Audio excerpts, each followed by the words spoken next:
नमस्कार. श्री निसर्गदत्त महाराज दैनंदिन चिंतन भाग 293 आणि 294.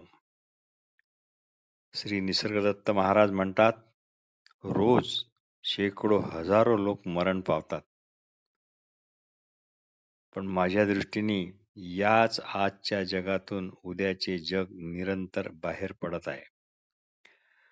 कुणाविषयी शोक करणार आणि शोक का करणार? मला एक गोष्ट मात्र स्पष्टपणे कळली आहे की हे जे सर्व काही आहे ते जाणणे ज्यामुळे शक्य होत आहे ते सर्व केवळ माझ्या अगोदरपणाने असणाऱ्या असणेपणामुळेच आहे. हे अगोदरचे पण म्हणजे चित्र किंवा लिपी यांच्या मागे त्यांना अगोदर असणाऱ्या आधारभूत अशा कागदाप्रमाणे आहे. बस इतकेच. माझ्या बाबतीत हे जितके सत्य आहे ते तितकेच तुमच्या बाबतीत पण सत्य आहे. पण तुम्ही जगाला म्हणजे कागदावरील चित्रांना, प्रसंगांना कागदापासून स्वतंत्र अस्तित्वाचे वेगळे असे सत्तावान समजता, पृथक समजता. म्हणजेच काय, त्यांना तुम्ही तुमचे सुखदुःख, हर्षविषाद, ताणतणावाचे कारण मानता. त्यामुळे जग ही स्वतंत्र वेगळी सत्तावान गोष्ट आहे असे वाटायला लागते. पण आपल्याला नेमके जे कळायला पाहिजे त्याकडेच लक्ष असण्यामुळे मी माझ्यामुळे जग आहे व जगामुळे मी नाही हे मी पाहू शकतो. पण मला नेमके जे कळायला पाहिजे त्याकडेच माझे लक्ष असल्यामुळे मी माझ्यामुळे जग आहे व जगामुळे मी नाही हे मी पाहू शकतो. हे मात्र मी पक्के ओळखले आहे. म्हणजेच काय, माझ्या दृष्टीने काहीच स्वतःहून अस्तित्वात नाही. सर्व काही माझ्या अगोदरपणाने असणाऱ्या असणेपणामुळेच आहे. त्यामुळे त्यालाच सेल्फ म्हणायला हरकत नाही. माझ्या केवळ शुद्ध असणेपणामुळेच, कारण ते अगोदरचे आहे, म्हणून सर्वांना अर्थ प्राप्त झाला आहे. मी आहे म्हटले तर सर्व आहे. मी नाही म्हटले तर स्वतःहून काहीही मुळात अस्तित्वातच नाही. स्वस्वरूपाला तुम्ही अनुभवाच्या पातळीवर खेचून आणू शकत नाही. निसर्गदत्त महाराज म्हणतात, स्वस्वरूपाला तुम्ही अनुभवाच्या पातळीवर खेचून आणू शकत नाही, कारण कोणत्याही अनुभवाचा आधार हा केवळ अगोदरपणाने असणारे असणेपणच आहे. म्हणून स्वस्वरूप कशाच्या आधारावर आधारित नाही, तो अनुभव होऊ शकत नाही. उलट सर्व अनुभव हे स्वस्वरूपावरच अवलंबून आहेत. जे काही ज्या कशावरही अवलंबून असते त्यालाच मिथ्या म्हणतात.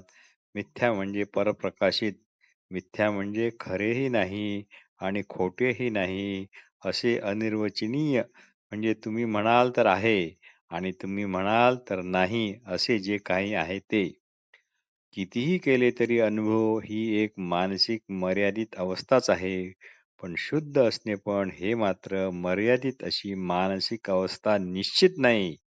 श्री निसर्गदत्त महाराज स्वानुभवाचे बोल सांगतात, माझ्या अगोदरपणाने असणाऱ्या शुद्ध असणेपणात असण्यासाठी मला जीव जगत प्रपंचाची पण अजिबात गरज नाही. पण जगाला जग म्हणून घेण्याकरता मात्र माझी नितांत गरज आहे. तात्पर्य, तुम्ही स्वस्वरूपाविषयी अनुभव म्हणून असे काहीच बोलू शकत नाही. आणि एकदा हे स्पष्ट कळले की अगोदरपणाने असणे म्हणजेच अगोदरपणाने होणे, या दोन गोष्टी ह्या एकमेकाविरुद्ध आहेत असे मुळीच वाटणार नाही. जे असणे तेच होणे, म्हणून असणे आणि होणे हा अनुभव नाही. मात्र या समजण्यात थोडीही चूक झाली तर मात्र पुढचे सारे चुकत चुकतच जाणार, एवढे मात्र निश्चित. भाग 294.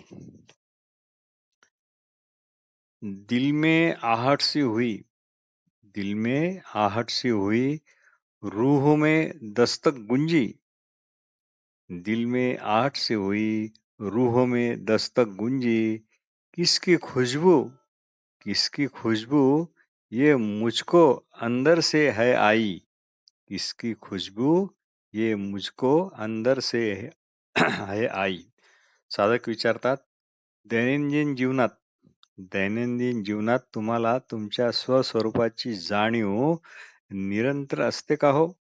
त्यावर महाराज म्हणाले, खरे म्हणजे स्वस्वरूप हे मुळात जाणीव स्वरूपच आहे. खरे म्हणजे स्वस्वरूप हे मुळात जाणीव स्वरूपच आहे किंवा केवळ जाणीव मात्र आहे. म्हणून तेथे जाणीवही नाही आणि नेणीवही नाही. कारण काय, मूळच्या ओल्या पाण्याला आपण अधिक ओले करू शकत नाही. म्हणजे जाणीवच आहे, त्याची अजून जाणीव कशी काय करून घेण्यात येईल? येथे विश्वास, मत, हट्ट, आग्रह, कल्पना, मला तसे वाटते, मला असे वाटते, असे म्हणणे काहीही कामाचे नाही. आपण आहोत यावर आपला विश्वास आहे म्हणून आपण आहोत काय? आणि विश्वास नसेल तर आपण नाही असे कधी होईल का? विश्वास असो अथवा नसो, आपण आहोच. मी कोणत्याही बऱ्या-वाईट स्मृतीशिवाय सदैव मुक्त आहे, म्हणजे रिकामा आहे. त्यामुळे मी कोण आहे किंवा कोण नाही, मी काय आहे किंवा मी काय नाही, या अशा भानगडीत पडतच नाही. स्वतःचे कसल्याही प्रकारचे वर्णन करणे मला मुळीच आवडत नाही. चिदानंद रूपम शिवोहम शिवोहम असो, की अहम ब्रह्मास्मी अयम आत्मा ब्रह्म, तत्वमसी, प्रज्ञानम ब्रह्म वगैरे वगैरे असे काहीही असो, मला या माझ्याविषयीच्या माहितीची मुळीच गरज नाही आणि त्याचा मला काही उपयोग पण नाही. आपण काहीच नाही असे म्हणण्याचे धैर्य माझ्याजवळ आहे. जग आहे तसे आहे म्हणजे ते नाहीच असे पाहण्याचे धैर्य माझ्याजवळ आहे आणि सर्व काही मीच आहे असे म्हणण्याचे पण धैर्य माझ्या ठिकाणीच आहे. मला हे तर फारच फारच सोपे, साधे, सहज वाटते. तुम्ही पण पाहू शकता. प्रयत्न करून पाहायला काय हरकत आहे? एकदा एकाने श्री महाराजांना प्रश्न विचारला, आम्हाला महान महान अवताराविषयी खूप खूप सांगण्यात आले आहे. ते म्हणे जगाचे रक्षणकर्ते असतात. महाराज म्हणाले, लगेच म्हणाले, मग त्यांनी रक्षण केले आहे का? ते तर आले आणि गेले. जग तर रखडतच आहे. ही सर्व आपली अतिशयोक्तीची किंवा कल्पनाविलासाची भाषा आहे. साधक विचारतो, मग जगासाठी मुक्ती नाहीच की काय?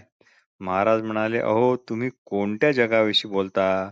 तुम्ही ज्या जगाला एखाद्या स्वप्नासारखे प्रक्षेपित केले आहे, त्या जगाविषयी बोलता की जग जसे आहे तसे असलेल्या जगाविषयी बोलता? प्रथम तुम्ही तुमच्यापासूनच तुमच्याच जगाला मुक्त करा. तुमच्याच जगाला वाचवा. माझ्या जगाविषयी बोलत असाल, तर माझे जग मीच आहे, हे तुम्हाला दाखवता येणार नाही. नाहीतर दाखवून दाखवा. मग माझे मी काय असेल ते पाहून घेईल. मला स्वतःपासून वेगळ्या स्वतंत्र अशा जगाची जाणीवच नाही. कारण मी जगात नाही तर जग माझ्यात आहे. म्हणजे जग माझ्याच अगोदरपणाने असणाऱ्या असणेपणावर अवलंबून आहे. याचाच दुसरा साधा अर्थ ते माझ्यात आहे. मी जगात नाही. खरी गरज तुम्हीच तुमच्यासाठी प्रक्षेपित केलेल्या जगाला तुमच्यापासूनच मुक्त करण्याची आहे. असे असताना तुम्ही जगाच्या मुक्तीची व्यर्थ चिंता का करता? प्रथम तुम्हीच निर्माण केलेल्या स्वप्नवत जगाच्या देखाव्यातून बाहेर पडा. मग असे प्रश्न तुम्हाला पडणारच नाही आणि रक्षण असे काही प्रश्न नव्हते हे पण तुम्हाला कळेल. मग रक्षण करण्यास जगात काय आहे, ज्याचे रक्षण करता येते? म्हणून रक्षण करण्यासाठी काहीच नाही, कशालाच रक्षक होऊ नका. जो मुक्त करेल, रक्षण करेल, असे रक्षण करायला मुळात काहीच नाही आणि रक्षक म्हणून तर कुणीच असू शकत नाही.